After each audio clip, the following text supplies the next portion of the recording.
afternoon, and welcome to our evening services of the Farmington Church of Christ. I hope that your day has been good, that you've been able to enjoy just a little bit of rest from your normal routine and activities. I hope that you were able to worship with us this morning and just lift your voices up to God in singing and in prayer. Spent time communing with God as we enjoyed the Lord's Supper together. And we're able to take some application from Mike's lesson as well. This time it's different. And it's challenging to truly live out the Christian purpose. It's different. It's not the way that we were taught. It's not the way that we grew up. And it's been a challenge for some of us to adapt to this new environment. But I think as time goes on, we are getting better at it. And hopefully we'll be able to get back together soon. But while we're apart, I want to make sure that we're spending time seeking that growth that we've been called to do. As Christians, we have to continue to grow or we will begin to die. It's usually a one or the other sort of thing. So with that in mind, I want to ask you individually, personally, what's your reputation like? You know, if I were to go from person to person throughout the auditorium or throughout any environment when we can be back together and asked people what they thought about you or what they knew about you, what would they say? What would they say about how you interacted with others, or what would they say about how you lived out your faith? Would they say that you are consistent with what you claim to be here on Sundays as you are throughout the rest of the week? Would they say that you're consistent in both your walk and your talk? If I asked in the congregation amongst our families, would that be the same answer that I got from them that I got from people out in the community? I hope that it would be the same, but personally, think about your own situation. Would that be true? Now let's take it a step further. If there was some way that I could go to heaven, have a conversation with God and interview Him, would He say the same things that everyone else said about you? And that's where it gets tricky. You know, it seems like almost every day there's a funny story that comes out from all of our teleconferencing, from our Zoom meetings, from these at-home interviews that people are doing on TV, where their top half and their bottom half don't match. Whether that be they're wearing shorts or, in fact, Carrie she had an appointment with her doctor from Kansas State regarding her neurological issues.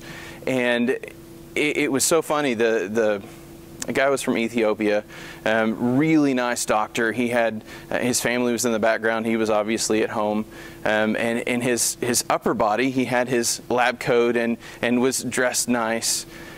And that's all you could see throughout most of their visit.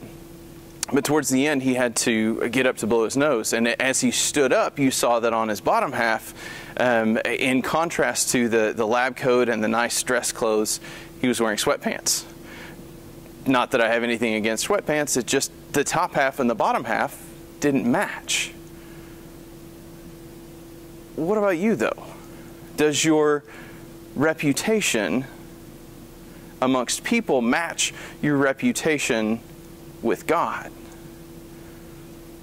You see, we try to play a game, it seems like. We want everybody to believe that we are one way, while in fact we're hiding how we really are on the inside. And it could be something whereas we're having a hard day and we're struggling emotionally and someone asks, well, how are you? And you just say, fine, and go on. Or it could be something much more serious. It could be something regarding your faith. You could claim to be a Christian. You could claim to believe what Scripture teaches. And yet that's only surface level. On the inside or deep down, you don't. See, that's the struggle. You see, if you claim to be, if you put on a show and say you're successful putting on that face in front of everyone, and you live a life that everyone on the outside would look at you and say, yes, you're a follower of God. Yes, you believe in Jesus. Yes, you're going to heaven. But on the inside, there's some inconsistency. On the inside, you don't. You're only going through the motions. But say you carry that out all the way to the end. You die. Where do you go? Everyone believes you went to heaven, but in reality, you went to hell. Where's the fun in that? Where's the joy in pulling the wool over everybody's eyes for your whole life? If in the end, you spend eternity separated from God. That's not a victory. That's not what we're called to.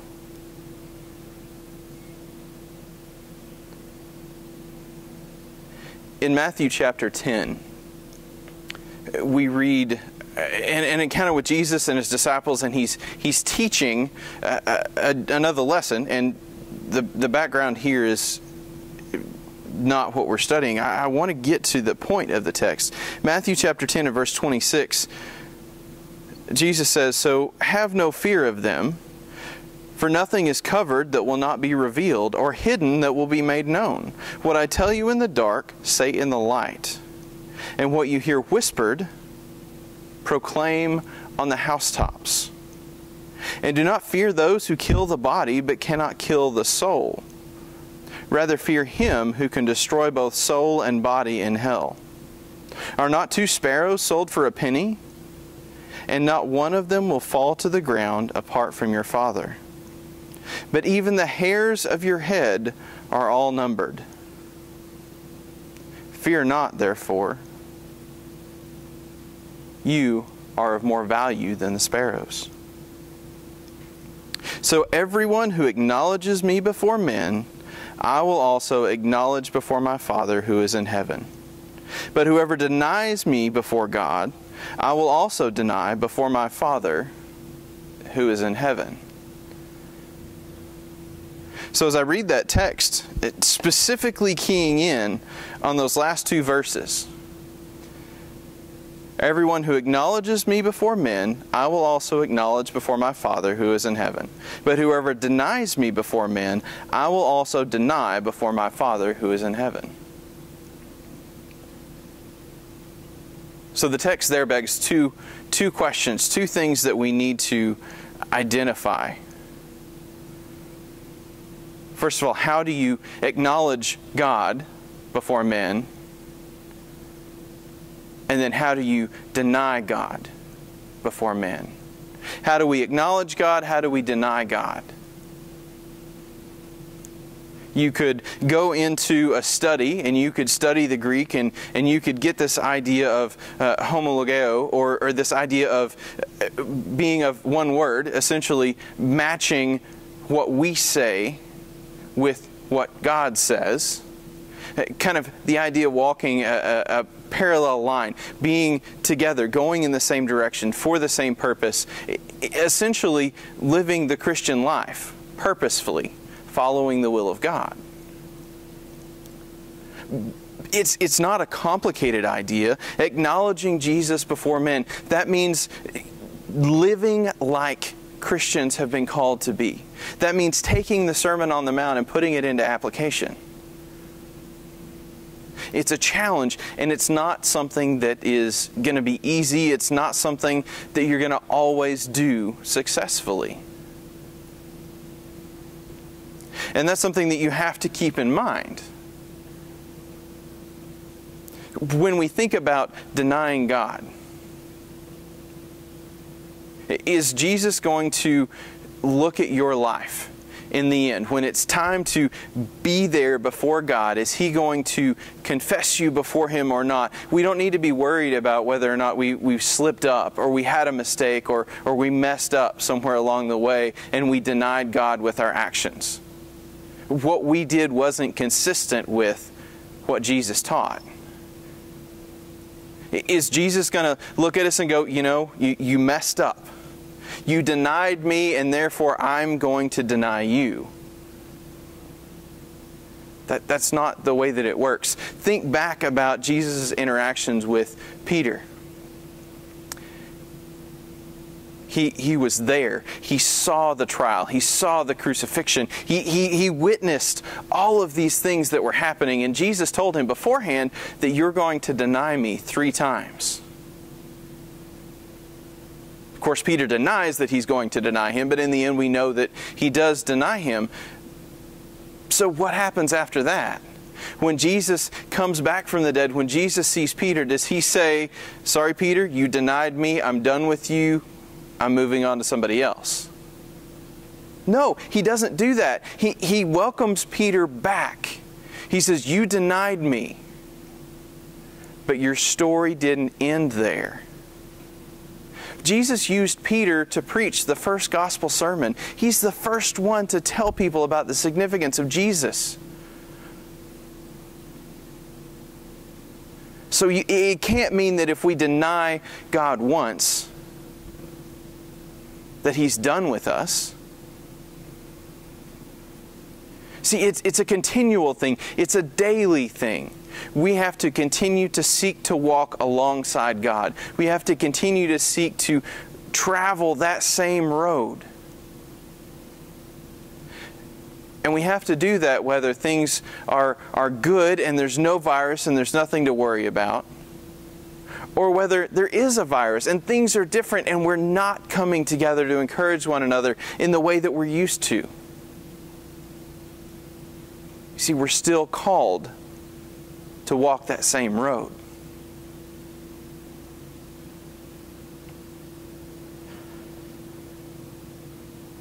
During times of disease and sickness and these pandemics that have occurred repeatedly throughout history, the church has always seen growth, both during and after those times.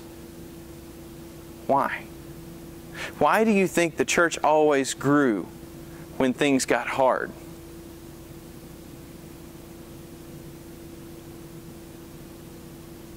I think it's because when things got hard, people either became genuine with their faith or they left it behind. There was no pretending. There was no putting on a face. In times like this, when things are hard, you can see who the real Christians are. They're out there seeking to love people. They're out there seeking to make a difference. People see that.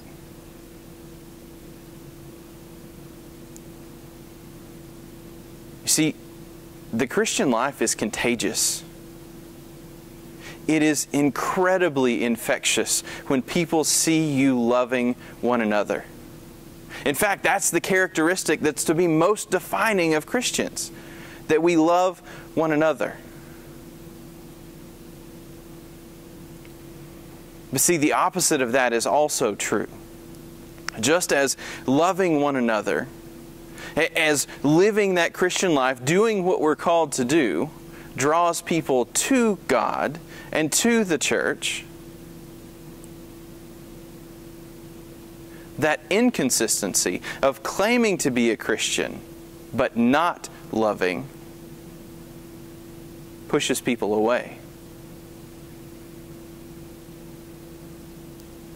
In times like this, we can make a difference. It's easier during hard times to bring people to God than it is any other time. People are thinking about eternity more now than ever.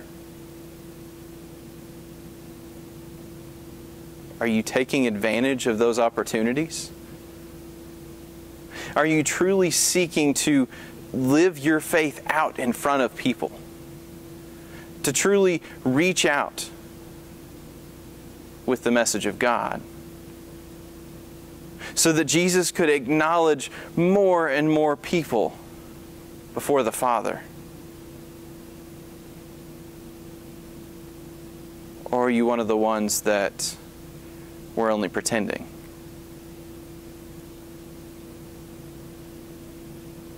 You know, just like Peter denied Christ and Christ welcomed him back, we too have that opportunity to change. We have the opportunity to go about life differently. And if nothing else, this time where we've spent more time at home than normal, we've spent more time around family than normal, we've had more downtime than normal, we have the opportunity to sit back and reflect on whether or not we're being consistent. Are you making the extra effort to pay attention, to sit, to listen to online services?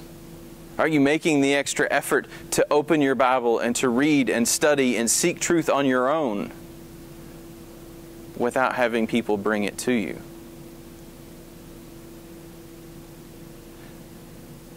I hope things get better.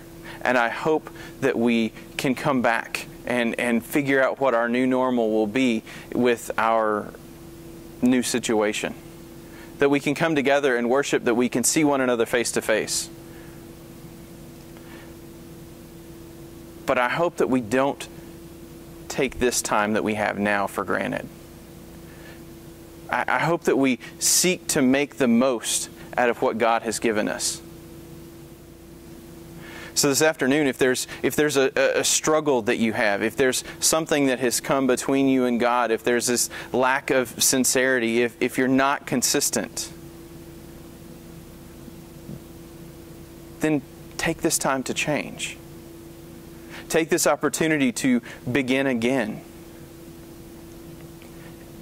And if it's something that you can't do on your own, if it's something that you need prayers for, or need to have someone study with you, or whatever we can do, we're still a church family. Even though we're not in the same building, even though we can't gather together under one roof, we're still one family. And we care about one another. So this afternoon, if we can help you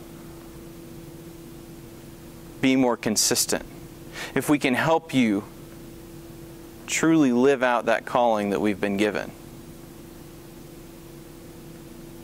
let one of us know so that we can help